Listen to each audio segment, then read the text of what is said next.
2 मार्च को नरेंद्र मोदी को 3 मुख्यमंत्री मिले, त्रिपुरा, मेघालय, नागालैंड।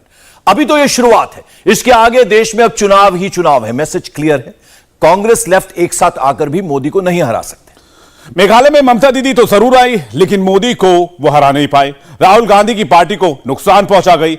नागालैंड में भी मोदी के गठबंधन जबरदस्त बहुमत के साथ लौटा है। नॉर्थ ईस्ट के राज्यों से बहुत बड़ा मैसेज आया है। मैसेज सबके लिए था, राहुल के लिए, ममता बनर्जी के लिए, अखिलेश यादव के लिए, तेजस्वी के लिए, स्टालिन के लिए, लेफ्ट के लिए, नीतीश कुमार के लिए। वो मैसेज लाउड है, क्लियर है।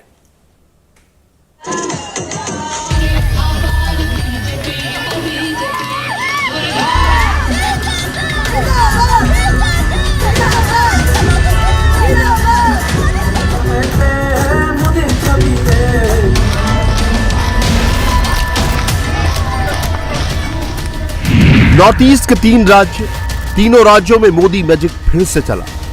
त्रिपुरा में बीजेपी फिर से सरकार बनाने जा रही है।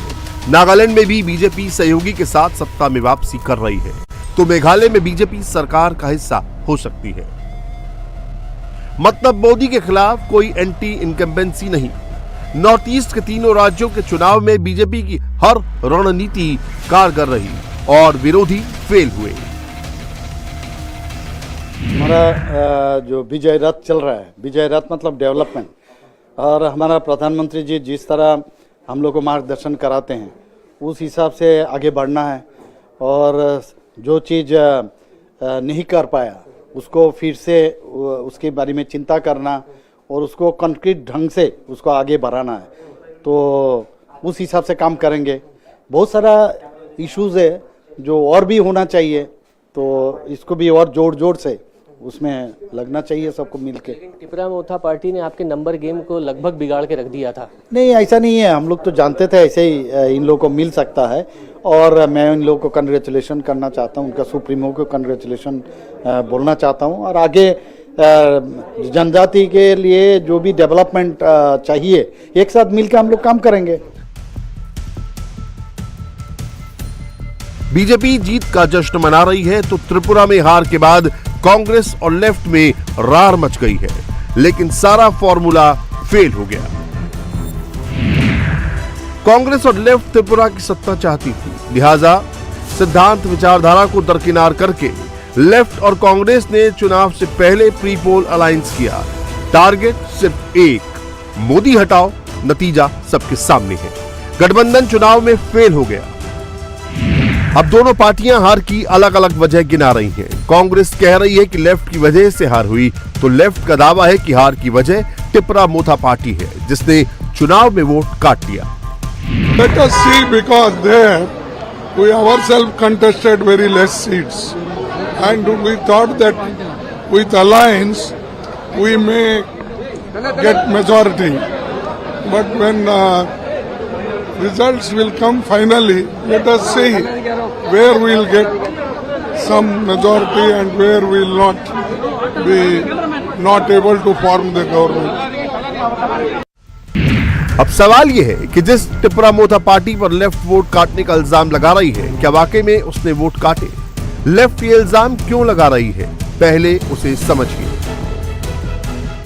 त्रिपुरा मोथा पार्टी के अध्यक्ष प्रद्योत किशोर माणिक्य देववर्मा 2019 तक कांग्रेस में ही थे। मतलब कांग्रेस ने यहां भी वही गलती की जो असम में की थी। राहुल की पार्टी एक खानदानी कांग्रेसी नेता को बचाकर रख नहीं पाए। प्रद्योत किशोर माणिक्य देववर्मा की जड़ें कांग्रेस से जुड़ी हैं। कीर्ति विक्रम किशोर देववर्मा के इकलौते बेटे हैं प्रद्योत किशोर माणिक्य देववर्मा। राजशाही परंपरा खत्म होने के बाद महाराजा कीर्ति विक्रम किशोर देववर्मा भी राजनीति में उतर आए थे। कांग्रेस से जुड़े और 3 बार सांसद चुने गए। उनकी पत्नी महारानी बिहुबी कुमारी देवी भी कांग्रेस के टिकट पर 2 बार विधायक चुनी गई थी। वो त्रिपुरा सरकार में मंत्री भी रही। युवा अवस्था में ही प्रद्योत देववर्मा ने भी राजनीति में कदम रख दिया था। कांग्रेस चुनाव मोर्चा से जुड़ गए और त्रिपुरा में आदिवासी वर्ग के लिए आवाज उठाने लगे। वो त्रिपुरा कांग्रेस के अध्यक्ष भी रह चुके हैं। लेकिन 2019 में प्रद्योत किशोर माणिक्य देववर्मा ने कांग्रेस के सभी पदों से इस्तीफा दे दिया। कांग्रेस पार्टी से नाराजगी जताते हुए कांग्रेस अगर प्रद्योत माणिक्य देववर्मा के साथ गठबंधन करती तो आज उसके पास बड़ा नेता होता, त्रिपुरा में एक मजबूत पार्टी का साथ होता। प्रद्योत देबबर्मा ने कांग्रेस से अलग होकर पार्टी बनाई। वो त्रिपुरा मोर्चा पार्टी के अध्यक्ष है। त्रिपुरा के 1/3 आदिवासी वोटर पर पकड़, आदिवासी बहुल 20 सीटों पर जबरदस्त पकड़, त्रिपुरालैंड नाम से अलग राज्य की मांग करते हैं। आज से 2 साल पहले इसकी शुरुआत हुई थी और पहली इलेक्शन में ही पहली असेंबली इलेक्शन में ही ये 13 सीट में आ चुकी है। और जहां में सीपीएम 11 है और कांग्रेस 3 है, तो ये इतनी छोटी पार्टी आज त्रिपुरा में सेकंड बिगेस्ट पार्टी बन चुकी है। इसमें पब्लिक का प्यार था, समर्थन था, तो मैं उनको धन्यवाद कहना चाहता हूँ। और मुझे लगता है कि कम्युनिस्ट और कांग्रेस का जो अलायंस था वो अलायंस कहीं जमा नहीं, और बीजेपी और आईपीएफटी का अलायंस है वो भी नीचे आया है, लेकिन कांग्रेस और सीपीएम उनको डैमेज नहीं कर पाया, क्योंकि उन्हीं खुद का ही अलायंस थोड़ी सी 25 साल तक सीपीएम का शासन था और कांग्रेस ने सीपीएम के साथ त्रिपुरा में 25 साल इनका झगड़ा रहा है। और आखिर में चुनाव जीतने के लिए अगर 2 विरोधी पार्टी एक हो जाते हैं तो कहीं ना कहीं पब्लिक को ये बात खसता नहीं है। प्रद्योत के विरोधी कहते हैं कि त्रिपुरा मोर्चा पार्टी ने आदिवासी सेंटिमेंट को भुनाया। ये आरोप लगाने वाले ये भूल जाते हैं कि राजनीति सेंटिमेंट को भुनाने का ही दूसरा नाम है। प्रद्योत ये कर पाए, कांग्रेस और लेफ्ट के नेता नहीं कर पाए। रिजल्ट के बाद त्रिपुरा से जो बड़ी पिक्चर निकली है उसे समझिए।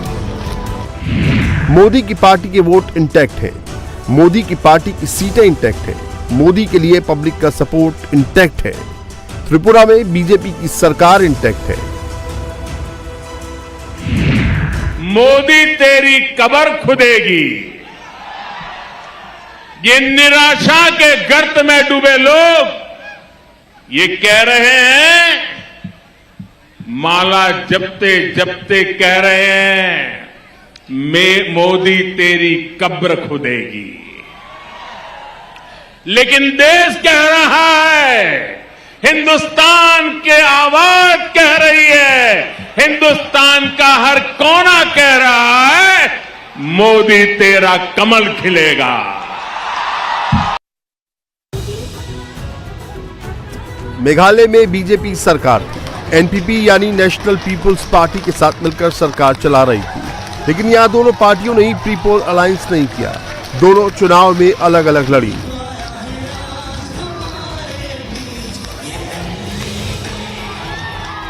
मेघालय की सभी 60 सीटों पर अपने दम पर लड़ने के पीछे बीजेपी की मंशा अपनी ताकत बढ़ाना था।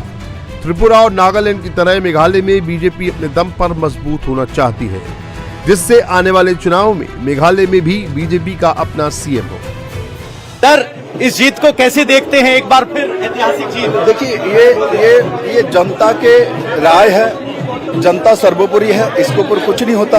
और माननीय प्रधानमंत्री जी के जो प्यार है नॉर्थ ईस्ट के प्रति, वो प्यार दिखा है, उनका डेवलपमेंट दिखा है, जनता समझती है इनका भविष्य कौन बना सकते हैं, और उसी दिशा में जनता ने अपना अभिमत व्यक्त किया है। और मुझे पूरा विश्वास है जिस तरीके से 2018 से त्रिपुरा ने डेवलपमेंट के रास्ता अपनाया है, उसी रास्ते में चलेंगे और त्रिपुरा को एक बहुत अच्छा सुंदर प्रदेश में। सरकार के लिए क्या चुनौती देख रहे हैं अगले 5 साल, क्या एजेंडा होगा?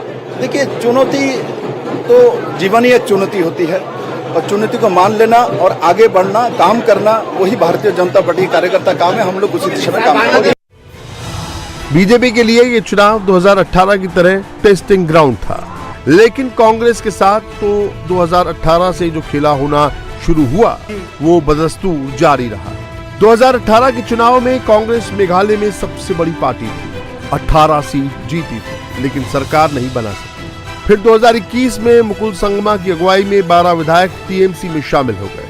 टीएमसी 2018 के विधानसभा चुनाव में खाता तक नहीं खोल पाई थी, लेकिन 2023 के चुनाव में टीएमसी कांग्रेस के विधायकों को पहले अपने पाले में लाई और अब मेघालय में टीएमसी 0 से कांग्रेस के बराबर पहुंच गई। तो वहीं कांग्रेस डबल डिजिट में भी नहीं पहुंच पाई। मतलब कांग्रेस अपने विधायकों को, अपने नेताओं को अपने पाले में नहीं रख पाती। कांग्रेस के साथ ऐसा एक बार नहीं कई बार हो चुका है, और कांग्रेस को हर राज्य में, हर चुनाव में बीजेपी के साथ साथ अपने पुराने नेताओं की वजह से भी मुंह की खानी पड़ रही है। 3 राज्यों में चुनाव से पहले कांग्रेस ने 3 बड़े प्रयोग भी किए। मोदी के खिलाफ माहौल बनाने के लिए कई मुद्दों के जरिए अटैक भी किया। तीनों राज्यों के चुनाव बता रहे हैं कि राहुल गांधी ने जो मोदी के खिलाफ माहौल बनाने के लिए भारत जोड़ो यात्रा की थी, वो अपना असर नहीं दिखा सकी। करीब 3 साल बाद कांग्रेस अध्यक्ष का चुनाव हुआ। मल्लिकार्जुन खड़गे को कांग्रेस अध्यक्ष बनाया गया, लेकिन राहुल गांधी की तरह खड़गे का भी परफॉर्मेंस खराब ही रहा। गौतम अडानी पर हिंडनबर्ग की रिपोर्ट आने के बाद कांग्रेस संसद से लेकर सड़क तक खूब अडानी अडानी चिल्लाई, लेकिन उनका यह मुद्दा भी चुनाव में पिट गया। नागालैंड में कांग्रेस जहां रणनीति से लेकर ग्राउंड पर प्लानिंग बनाने में फेल रही, वहीं मेघालय में सही पार्टनर भी नहीं चुन सकी। तो वहीं बीजेपी नागालैंड में चुनाव में सही पार्टनर के साथ उतरी और करिश्मा कर दिया। 60 विधानसभा सीटों वाले नागालैंड में एनडीपीपी 40 सीटों पर चुनाव लड़ी, जबकि बीजेपी 20 सीटों पर चुनाव लड़ी। 2023 में फिर से बीजेपी और एनडीपीपी की सरकार बन रही है। आज लोगों के घर घर तक जो स्कीम पहुंच रहे हैं, वहाँ छोटे छोटे गांव में जो 50-60 साल में कुछ भी नहीं हुआ कांग्रेस के ज़माने में या कम्युनिस्ट के ज़माने में, आज हर घर में बिजली, हर घर में पानी, हर घर में अच्छा से वहाँ गैस कनेक्शन हो गए हैं। बड़े बड़े जो परियोजनाएं हैं, हाईवे बन गए हैं, रेलवे लाइन्स, एयरपोर्ट्स। तब जो टोटलिटी में जब देखते हैं, जो ट्रांसफॉर्मेशन हुए हैं, जो बदलाव आया है, वो लोगों को ज़िंदगी को छूते हैं। दूसरा जो इमोशनल चीज़ होते हैं, हमारे नॉर्थ ईस्ट के लोगों का जो कल्चर है, ट्रेडिशन है, हमारा आइडेंटिटी है, इसको कौन सा पार्टी ने हमको पहले बार इज्जत दिया है, ये बड़ी बात है। ये कांग्रेस के पार्टी के लोग ये सब चीज़ भूल जाते हैं। बीजेपी की रणनीति, बीजेपी की गठबंधन कुशलता लगातार बीजेपी को कांग्रेस से मीलों आगे ले जा रही है, तो कांग्रेस सत्ता की रेस में लगातार पिछड़ती जा रही है। इसे कुछ इस तरह से भी समझ सकते हैं।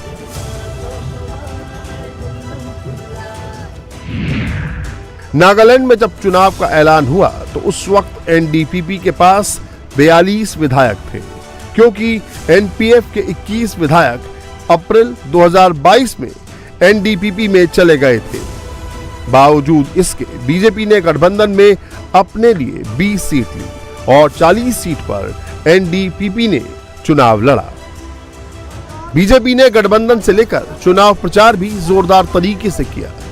बीजेपी ने अपने सभी बड़े नेताओं को नॉर्थ ईस्ट में उतार दिया। त्रिपुरा, नागालैंड, मेघालय, तीनों राज्यों में पीएम मोदी की रैलियां हुई। गृह मंत्री अमित शाह ने लोगों को संबोधित किया। यूपी के सीएम योगी आदित्यनाथ ने रैली की। बीजेपी अध्यक्ष जेपी नड्डा ने रैली की। रक्षा मंत्री राजनाथ सिंह ने भी जनसभा की। असम के मुख्यमंत्री हिमंता बिस्वा शर्मा तो लगातार पूर्वोत्तर के तीनों राज्यों में कैंप करते रहे। फिर एक बार माननीय प्रधानमंत्री नरेंद्र मोदी जी की लोकप्रियता, उनका कुशल और निर्णायक नेतृत्व का परिचय इस देश ने इस चुनाव के रिजल्ट्स में देखा है। देश की जनता आज संतुष्ट है। देश की जनता में जो उनकी लोकप्रियता भी है और जिस प्रकार से उन्होंने इस देश का, चाहे वो सामाजिक उद्धार, चाहे वो आर्थिक दृष्टिकोण से देश को संयोजना, चाहे वो अंतर्राष्ट्रीय पटल पर भारत का नाम ऊंचा रखना, हर प्रकार से प्रधानमंत्री मोदी जी के नेतृत्व की आज चारों ओर गुणगान भी है। लोगों में एक संतुष्टि का माहौल है और मुझे लगता है हर चुनाव में हमने देखने को मिला कि डबल इंजन सरकार, जो अच्छी सरकारें चली हैं, उसको जनता का आशीर्वाद फिर एक बार मिला है। बीजेपी चुनाव में जहां पूरे तरीके से सक्रिय रही, छोटी सभाओं से लेकर बड़ी बड़ी रैलियां की, तो वहीं कांग्रेस इस मामले में भी बीजेपी से काफी पीछे रह गई। त्रिपुरा में कांग्रेस की ओर से गांधी परिवार ने चुनाव प्रचार से परहेज किया, खड़गे के भरोसे छोड़ दिया। नतीजा सामने है। मेघालय में राहुल गांधी ने एक रैली की, मल्लिकार्जुन खड़गे ने भी मेघालय में रैलियां की। नागालैंड में भी राहुल गांधी ने चुनावी रैली नहीं की। खड़गे के भरोसे नागालैंड को छोड़ दिया। तीनों राज्यों में कांग्रेस नंबर 1 की लड़ाई छोड़िए नंबर 2 की रेस से भी पीछे रह गई। राहुल गांधी न पार्टी संभाल पाए, न नेताओं को संभाल पाए, न ही वोट संभाल पाए। राहुल अब भी 2024 में नरेंद्र मोदी से 1-to-1 फाइट के ख्वाब देखते हैं, लेकिन ये कैसे मुमकिन होगा ये उनको मालूम नहीं। इंडिया टीवी हर वक्त हर जगह डाउनलोड करने के लिए सर्च करें India TV news Google play store या ऐप स्टोर पर।